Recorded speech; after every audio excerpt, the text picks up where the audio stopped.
আমরা এখনো প্রত্যাশা করি, কিন্তু প্রশাসন আমাদের কাছে মনে হয় একটা বিএনপির দিকে ঝুঁকে গিয়েছে।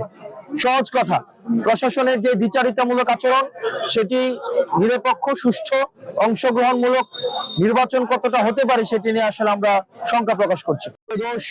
জাতীয় সংসদ নির্বাচনকে সামনে রেখে এবং গণভোটকে সামনে রেখে আমরা আজকে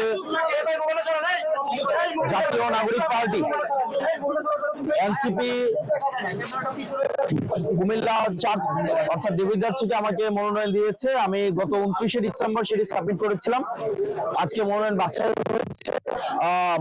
আজকে পরে মনে হয়েছে যে নির্বাচনে কতটা নিরপেক্ষ হবে, প্রশাসন কতটা নিরপেক্ষ থাকবে, সেটি আসলে এখন আমি শঙ্কা প্রকাশ করছি। পর্যাপ্ত যুক্তি, পর্যাপ্ত তথ্য থাকার পরেও আমাদের একজন প্রার্থী উনি ব্যাংক ডিফল্টার, উনি উইলফুল ব্যাংক ডিফল্টার, উনি একাধিক আর্থিক প্রতিষ্ঠান থেকে বিগত বিভিন্ন সময়ে উনি লোন নিয়ে সেটি আর ফেরত দেয়নি। দেশের অর্থকে উনি তসরুফ করেছেন এবং ব্যাংক ডিফল্টার হওয়া সত্ত্বেও উনি সেটিকে, এই তথ্যটি যখন গোপন করে এবং হাইকোর্ট স্টে দেওয়ার তথ্যটি যখন গোপন করে, এটি ব্যক্তিগত তথ্য গোপনের পর্যায়ে পড়ে এবং আমাদের নির্বাচনী আচরণ যে বিধিমালা রয়েছে সেখানে স্পষ্ট উল্লেখ আছে, কোন প্রার্থী যদি ইচ্ছাকৃতভাবে তার তথ্য গোপন করে হলফনামে উল্লেখিত, তাহলে সেটি তার প্রার্থিতা বাতিলের যে বিধান রয়েছে। কিন্তু আমরা দেখতে পেয়েছি প্রশাসনের কাছে আমরা পর্যাপ্ত তথ্য প্রমাণ এবং যুক্তি উপস্থাপন করার পরেও সেখানে প্রশাসন কতটা নিরপেক্ষ আচরণ করতে পেরেছে সেটি আসলে প্রশ্নবিদ্ধ। তো আমরা এখনো প্রত্যাশা করি, কিন্তু প্রশাসন আমাদের কাছে মনে হয় একটা বিএনপির দিকে ঝুঁকে গিয়েছে।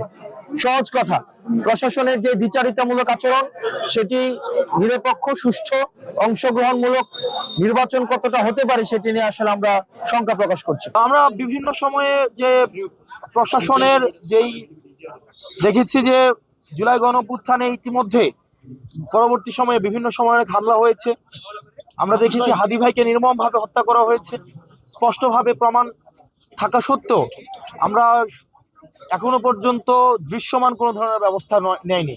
সেগুলো প্রশাসনের গাফিলতি এবং জুলাই অভ্যুত্থান পরবর্তী সময়ে গত 1.5 বছর আমরা দেখেছি যে প্রশাসনের আসলে দৃশ্যমান, প্রশাসনের যারা কর্তা কর্মব্যক্তি রয়েছে তারা নিজেদের সংস্কার তারা নিরপেক্ষ থাকতে, কিন্তু কতিপয় রাজনীতিবিদ, কতিপয় রাজনৈতিক দল তারা পুলিশকে নিয়ন্ত্রণ করতে চায়। সেই জায়গা থেকে পুলিশ কমিশন, অ্যাডমিনিস্ট্রেটিভ কমিশন ঘটিয়ে হলেও সেটা এখনো পর্যন্ত আলোর মুখ দেখতে পায়নি। তো এই নির্বাচনের মধ্য দিয়ে প্রশাসন আসলে কতটা সংস্কার হয়েছে বা হয়নি সেটির আসলে বহিঃপ্রকাশ ঘটবে। দেবিদ্বারবাসীর জন্য বলবো, দেবিদ্বারের মানুষের কাছে প্রত্যাশা এবং আহ্বান থাকবে, আপনারা ভোট দিতে আসবেন। দেবিদ্বারে আবার আমরা চাই, এতদিন পর্যন্ত আপনাদের ভোটাধিকার বঞ্চিত করা হয়েছে, এখন আপনাদের ভোট দেওয়ার সুযোগ আসছে, যোগ্য প্রার্থীকে বেছে নেওয়ার সুযোগ আসছে। আমাদের মা বোন, আমাদের ভাইয়েরা, আমাদের রেমিটেন্স যোদ্ধা যারা আছেন, চাকরিজীবী, শিক্ষক, পেশাজীবী, আপনারা যারা আছেন, জুলাই অভ্যুত্থানে যে তরুণ প্রজন্ম অংশগ্রহণ করেছে, যারা জীবন দিয়েছে, আহত হয়েছে, আমাদের জেনজি নামে যাদেরকে ডাকি, তারা এইবারের মতো অনেকেই ভোট দেবে প্রথমবারের মতো। আমরা বিশ্বাস করি ফেব্রুয়ারির 12 তারিখ দেবিদ্বারবাসীর সবার ভোটে শাপলাকলির বিপুল বিজয় আমরা ফেব্রুয়ারি 12 তারিখ উদযাপন করবো এবং দেবিদ্বারবাসী সেটির জন্য অপেক্ষা।